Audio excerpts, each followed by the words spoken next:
జిల్లా రైల్వే కోడూరులో ఉద్రిక్త పరిస్థితులు నెలకొన్నాయి. ఎమ్మెల్యేపై లైంగిక ఆరోపణలు చేసిన మహిళపై దాడి జరిగిందన్న ఆరోపణలు సంచలనంగా మారాయి.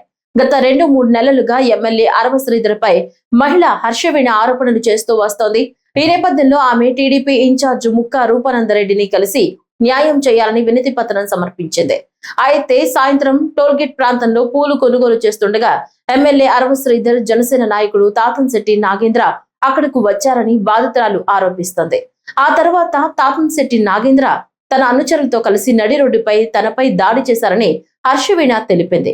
తనతో పాటు ఉన్న వ్యక్తిపై కూడా దాడి జరిగిందని పేర్కొంది. కర్రలు, రాడ్లతో దాడి చేశారని ఆరోపించగా ఈ ఘటన స్థానికంగా తీవ్ర కలకలం రేపింది. ఘటనను చిత్రీకరిస్తున్న ఓ విలేకరిపై కూడా దాడి చేసి మొబైల్ ఫోన్ లాక్కుని డేటా డిలీట్ చేశారనే సమాచారం.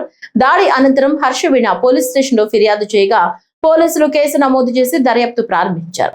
మా లాయర్ గారి తమ్ముడికి, నా కొడుకు విక్రమాదిత్యకి, నా తమ్ముడు దిలీప్కి ఎటువంటి ప్రాణహాని జరిగినా, కనీసం ఒంటి మీద ఏదైనా మచ్చబడినా కూడా అది రూపానందరెడ్డి వాళ్ళ దగ్గర నుంచే వస్తుంది, శ్రీధర్ దగ్గర నుంచే వస్తుంది. అపార్ట్ ఫ్రమ్ దట్ మాకు ఎటువంటి శత్రువులు లేరు. తాతంశెట్టి నాగేంద్ర, శ్రీధర్, రూపానందరెడ్డి వాళ్ళ ఫ్యామిలీస్ నుంచి మాత్రమే వస్తుంది.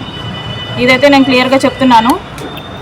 నేను వాంటెడ్గానే చెప్తున్నాను. ఎందుకంటే మా మీద దాడి జరిగింది. ఈవెన్ పోలీస్ నోటీస్ ఇచ్చిన తర్వాత కూడా పోలీసులు నోటీస్ ఇచ్చారు, ఏమని కెమెరాస్ ఫిక్స్ చేసుకోండి, మీరు ఇంత ఫైట్ చేస్తున్నారు కదా, కెమెరాస్ ఫిక్స్ చేసుకోండి, ఎంతకైనా మంచిదే అనేసి. అది ఇంటి వరకు పరిమితమైంది. బయటకు వచ్చిన తర్వాత మాకు రక్షణ ఏది? బయటకు వచ్చిన తర్వాత బహిరంగంగా దాడి చేశారు, మాకు రక్షణ లేదు. కేవలం ఇది నేను ప్రజా దర్బార్కి వెళ్ళినందుకు మాత్రమే అనేసి నాకు బాగా స్పష్టమవుతుంది.